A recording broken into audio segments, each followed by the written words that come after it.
आखिरी उम्मीद। बहुत समय पहले की बात है।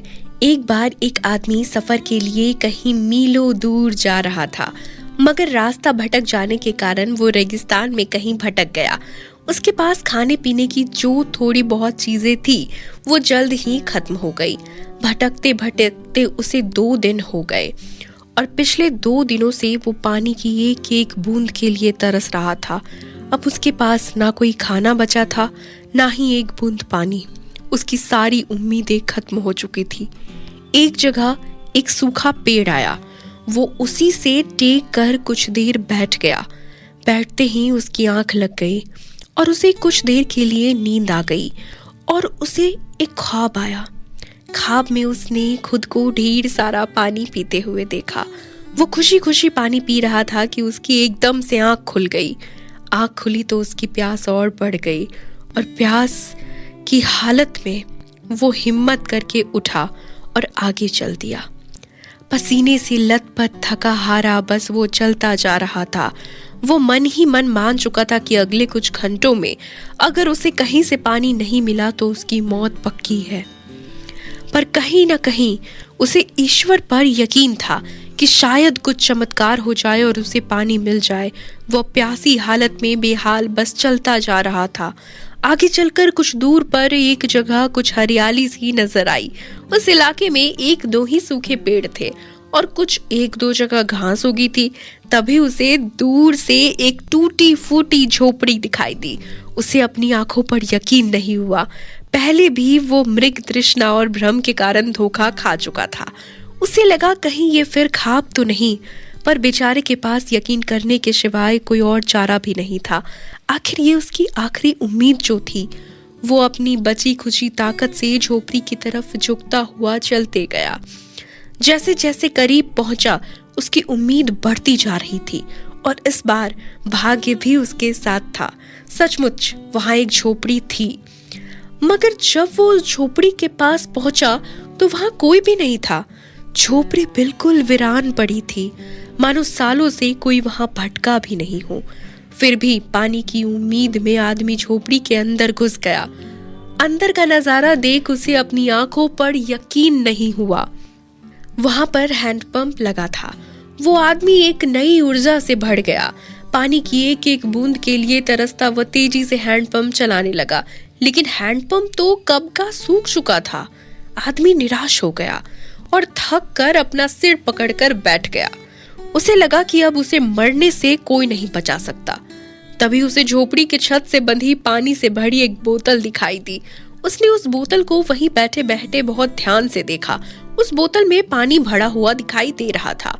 उसको बहुत हैरानी हुई कि इस वीरान जगह पर एक भी आदमी नहीं है। फिर ये इस बोतल में पानी आखिर किसने डाला होगा? वो उठा और पूरी हिम्मत से उस बोतल की तरफ लपका। वह उसे खोलकर पीने ही वाला था कि तभी उसे बोतल से चिपका हुआ एक कागज दिखा और उस कागज पर लिखा था कि इस पानी का प्रयोग हैंडपंप को चलाने के लिए करो और वापस बोतल भरकर रखना नहीं भूलना। ये एक अजीब सी स्थिति थी।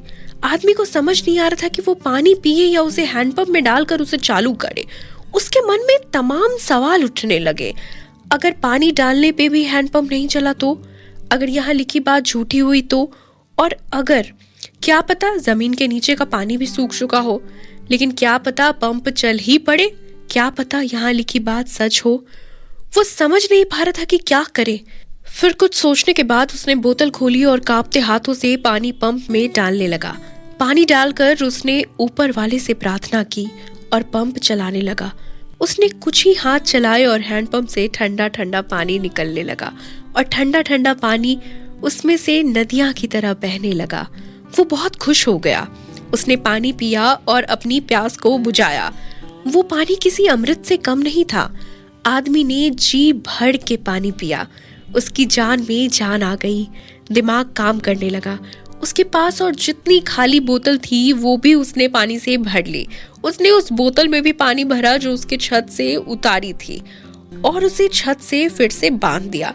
जब वो ऐसा कर रहा था तभी उसे अपने सामने एक और शीशे की बोतल दिखी। खोला तो उसमें एक पेंसिल और एक नक्शा पड़ा था जिसमें रेगिस्तान से निकलने का रास्ता था। आदमी ने फटाफट रास्ता याद कर लिया और नक्शे वाली बोतल को वापस वहीं रख दिया। इसके बाद वो अपनी बोतल को लेकर चल दिया। कुछ आगे बढ़कर उसने एक बार पीछे मुड़ कर देखा, फिर कुछ सोचकर वापस उस झोपड़ी में गया और पानी से भरी बोतल पे चिपके कागज को उतार कर उस पर कुछ लिखने लगा। उसने लिखा, मेरा यकीन करिए ये काम करता है। इस कहानी से हमें ये सीख मिलती है कि ये कहानी जिंदगी के बारे में है। ये हमें सिखाती है कि बुरी से बुरी स्थिति में भी अपनी उम्मीद नहीं छोड़े। और इस कहानी से ये भी शिक्षा मिलती है कि कुछ बहुत बड़ा पाने से हमें अपनी ओर से भी कुछ देना होता है। जैसे उस आदमी ने नल चलाने के लिए मौजूदा पूरा पानी उसमें डाल दिया था। देखा जाए तो इस कहानी में पानी जीवन में मौजूद अच्छी चीजों को दर्शाता है। कुछ ऐसी चीजें जिसकी हमारे जीवन में बहुत जरूरत होती है। किसी के लिए ये ज्ञान हो सकता है कि किसी के लिए प्रेम, तो किसी और के लिए पैसा। ये जो कुछ भी है उसे पाने के लिए पहले हमें अपनी तरफ से उसे कर्म रूपी हैंडपंप में डालना होता है और फिर बदले में आप अपने योगदान से कहीं अधिक मात्रा में उसे वापस पा लेते हैं।